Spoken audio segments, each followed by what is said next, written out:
اعوذ باللہ من الشیطان الرجیم بسم اللہ الرحمن الرحیم۔ تمام دوستوں کو میری طرف سے السلام علیکم۔ ایک شخص اپنے پیداوار کے 3 حصے کرتا تھا۔ ایک حصہ اپنے کھانے اور بال بچوں کے کھانے کے لیے، ایک حصہ اللہ کی راہ میں خرچ کرتا اور ایک حصہ باغ کے دیکھ بھال کے لیے رکھتا۔ وہ ہمیشہ ایسا ہی کرتا، اس لیے اس کی کھیت میں اللہ تعالیٰ کی طرف سے بہت برکت ہوئی اور اس کی کھیت بھی ہمیشہ سرسبز رہتی تھی۔ اگر کبھی بھی اس کے باغ کو سیراب کرنے کے لیے پانی نہ رہتا تو بادل کہیں اور برستے اور پانی ندی نالوں سے، اور اس کی کھیت بھی ہمیشہ سرسبز رہتی تھی۔ اگر کبھی اس کے باغ کو سیراب کرنے کے لیے پانی نہ رہتا تو بادل کہیں اور برستے اور پانی ندی نالوں سے کھو کر اس کے ہاں آ جاتا۔ ایک مرتبہ کا واقعہ ہے کہ ایک آدمی جنگل میں سے جا رہا تھا۔ اچانک اس کے کان میں آواز آئی کہ کوئی آدمی بادلوں سے کہہ رہا تھا کہ جاؤ کہ فلاں کے باغ میں سیراب کر دو۔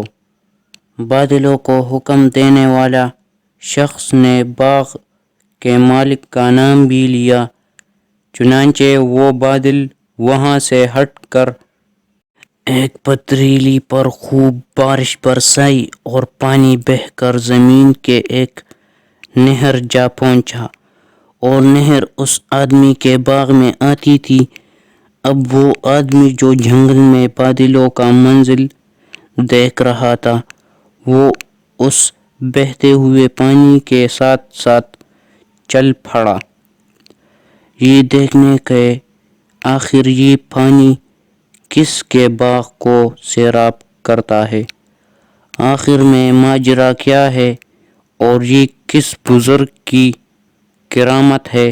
وہ آدمی نہر کے کنارے کنارے چلتا ہوا اس باغ تک پہنچا اور نہر سے ہو کر اب یہ پانی نالوں کے ذریعے اس کے باغ میں آنے لگا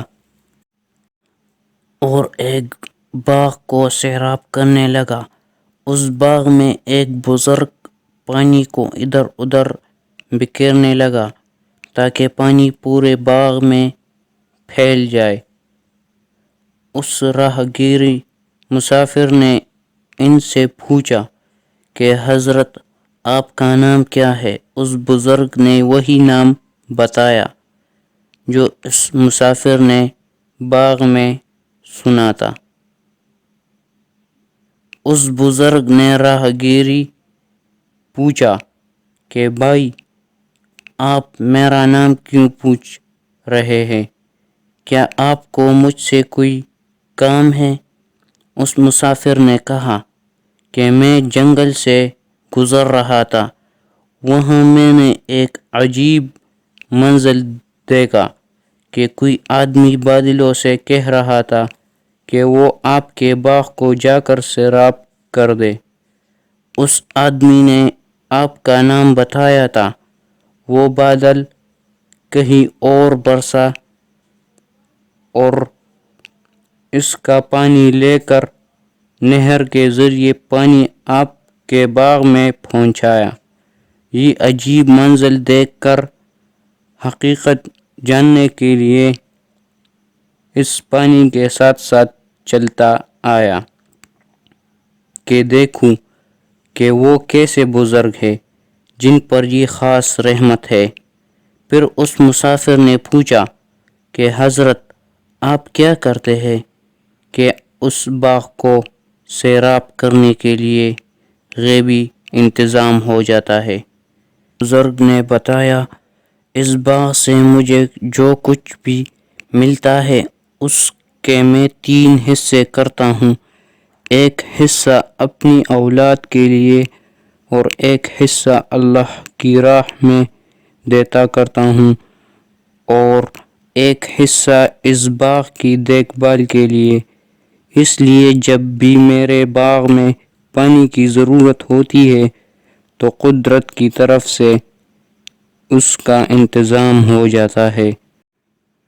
عزیز دوستو، سچ ہے جو اپنی حلال کی کمائی کا کچھ حصہ اللہ کی راہ میں خرچ کرتے ہیں وہ کبھی رائے گا نہیں جاتا۔ بے شک اللہ بہترین بدلہ دینے والا ہے۔